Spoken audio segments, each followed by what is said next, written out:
am back with Yaron Brook, the executive director of the Ayn Rand Institute. We're having a discussion of the Bin Laden event and situation. This is part 2. We've already discussed controversial aspects of the actual facts, how he was caught, why he was killed, what should have been done. And now I want to discuss with Dr. Brook some of the reactions that I've seen to his capture and killing. Both negative reactions and positive reactions, and ask him some questions about them. Now, first of all, from the left, the far left, there was dismay. As I heard, it was always couched in legal terms. No due process. No trial by a jury of his peers, no chance for an appellate court, etc., etc. Here is this man just summarily executed. Isn't that anti-American, against the Constitution, barbaric? Well, this is typical of the radical left and of much of the left. If you remember, right after 9/11, what the left called for was that this was a police action. That the way to deal with terrorism was to send basically the FBI and maybe some CIA to capture these guys, bring them to the United States and try them. The Obama administration came in with the idea of shutting down Guantanamo, bringing all the prisoners into the U.S. and into our legal system and having real trials. So this isn't even a radical left. This is just the left's approach. And their approach is that our civil rights, the right to a jury trial, the right to, all the rights pertaining to search and seizure and to, are not just for Americans, do not just apply within the limits of American jurisdiction, but should be applied to all human beings on the planet. And that is ludicrous. While it's true that everybody has individual rights, not everybody has civil rights. Civil rights only apply to citizens of the United States. And people who are not citizens and who are engaged in violence against the United States are, they call them combatants during the war or soldiers or terrorists of an offending nation. And this includes the civilians of the offending nation or the offending organization. They have no civil rights in this context. And we need to do whatever is necessary, morally and politically. We need to do whatever is necessary to stop them from killing Americans. That is the one role of the U.S. government. It's to protect our rights, our lives, and our property, and to do whatever is necessary to do so. I just want to add what I think is, what is the answer? People say, well, that's arbitrary. Why should we restrict civil rights to the United States? The reason is, the presumption is that citizens of the United States have given their allegiance to the government and the commitment to obey the laws. It's a compact implicitly between all the citizens who are, in a proper world, they hired the government and they're paying the money to get the service. If you see someone who violates that, then of course you put them in jail. But otherwise, this is the way we're treated because we are in this situation. Someone outside, by the definition, whether they're French or in the Mideast or whatever, are not part of that. They don't owe allegiance to this government or its laws. They may very well, follow the laws, but that is not inherent in their status. And consequently, they're not part of the country. Therefore, they cannot expect those prerogatives that come from the specific people who form and sustain that country.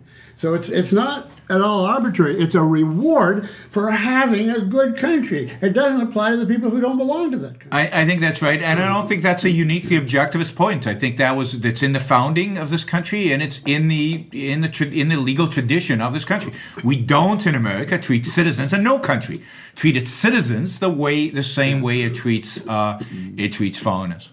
Okay, then that leads us to the next question. Didn't we violate the rights of Pakistan? As there's a whole group of people saying, here's a sovereign nation. We basically committed war. We invaded their property, grabbed off one of their citizens or guests. Is that legitimate? What would we think if somebody did that to us? Etc.? Well, I would view this the opposite. I view this as the Pakistanis committed an act of war against the United States by shielding bin Laden, by helping al-Qaeda, and they have for many, many years, by shielding the Taliban. Pakistan is engaged in an act of war against the United States and has been, for well over a decade, because it's been actively supportive of our enemy. Again, the United States' responsibility is to protect the lives of citizens. Now, look, if bin Laden was hiding in Israel or France or Germany, an ally of the United States, a government that we trusted that would take care of the problem, we would probably have informed that government. I think it would be completely appropriate for us to inform the government. The Israelis or the French or whoever would have gone in and killed him or captured him for us. And that would have been completely appropriate. But Pakistan is not a country that is a friend of the United States. It's not a country that we should trust. And therefore, we need to take matters into our own hands. Can you explain then how, this is a rhetorical question, how come they treat it as an enemy, but they officially classify it as an ally? The American government poured billions into it. They know that it's a Pakistani military compound, and it's still our ally. According to what I read, one reason is that it's strategically indispensable for the war in Afghanistan. The reason is that the United States has no foreign policy. It has no principles guiding its foreign policy, and it wants to have its cake and eat it in many, many respects. We give Pakistan $3 billion a year. We arm it. We sell it weapons. At the same time, we know that they are funding the Taliban and helping the Taliban, that they're protecting bin Laden and others in al-Qaeda. They capture a few terrorists on occasion to appease us. We have no principles guiding us in our foreign policy. We won't call countries our enemies. We won't call countries explicitly our allies. There is no good and evil ultimately. So, this is a horrific foreign policy. It is what's got us to the place where we are today. And the only reason that we should worry about Pakistan, I do think we need to worry about Pakistan more so than Afghanistan, which is a nothing, it's insignificant, is because Pakistan has nuclear weapons. They have a lot of nuclear weapons. And the real fear is that the nuclear weapons fall into the hands of the Islamic totalitarians who are the real enemy of the United States. And therefore, we need to have a strategic, principled foreign policy vis-a-vis Pakistan. Do they think that giving $3 billion a year will prevent the Pakistanis from giving them the nuclear weapons to the terrorists? Yeah, so they think by giving $3 billion, we promote the more moderate elements in Pakistan, who are not our friend, but are more moderates and therefore are not interested in blowing up the world.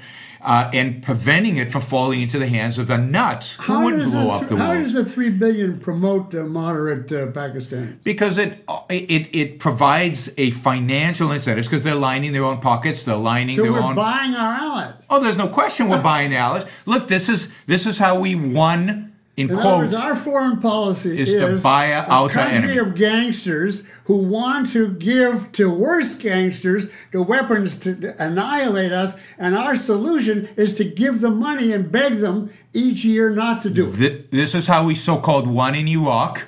We paid suitcases worth of cash to the Sunni nuts in order to protect us from other Sunni nuts. We're buying the love of the Afghans by building them hospitals and sewer systems and so on. Our foreign policy is to buy, why did we give $3 billion to Mubarak for decades every year? In order to buy the love of the Muslim world so they wouldn't blow us up. That is our foreign policy. Someday I'd have to do a different interview on what would you do to get from where we are to a proper foreign policy. What country would you knock off in what order? I'd be happy to. But we have to go on for this one. Here's another reaction, which is put forth in the name of Christianity, insofar as that's distinct from the left. This is quoting from Der Spiegel, a German publication on May 6th. This one, really, I couldn't believe.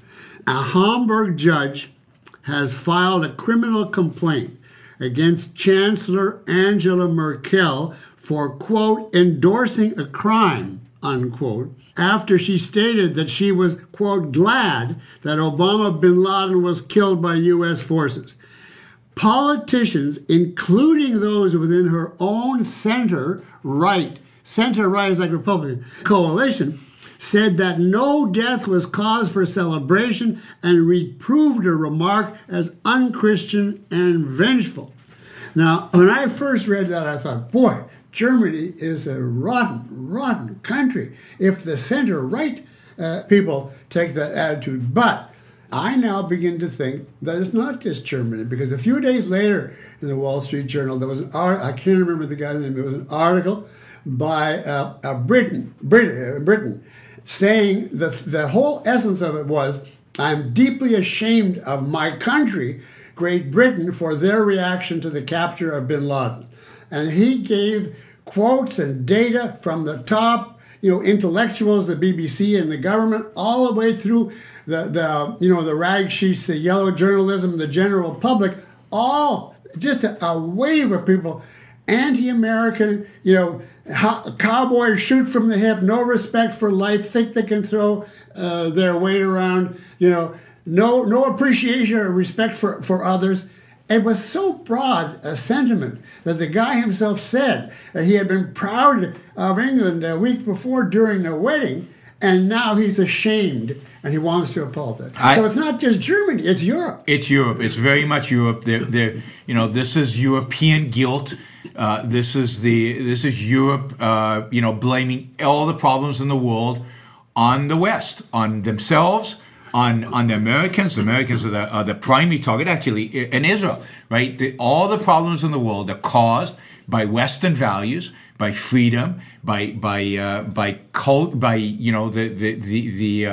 the claim that we in the West have a superior culture. This is multiculturalism at the extreme, and it's the decadence. It's the decadence of Europe, and this is why the radical Islamists really believe they have a shot at taking over Europe, not by military means, by just peacefully, just slowly eroding all the Western values that still exist in Europe and taking over the place. They are egalitarian, in a way that it's hard to believe. They believe that a murderer, a butcher like bin Laden, is equal to any one of their, law-abiding citizens, and that anybody who dare to kill somebody like that is as much a monster as any murderer in the street. And their hatred for America is so deep that no facts, no evidence will make any difference. They hate us. That was true, and some of them. Britain really shocked me because it's been, as far as I can tell, the best ally in practice, the greatest supporter, or not. There is a substantial element within British society that hates, that is West hating, that still feels guilty for the empire, the British Empire that caused all these problems supposedly in the world.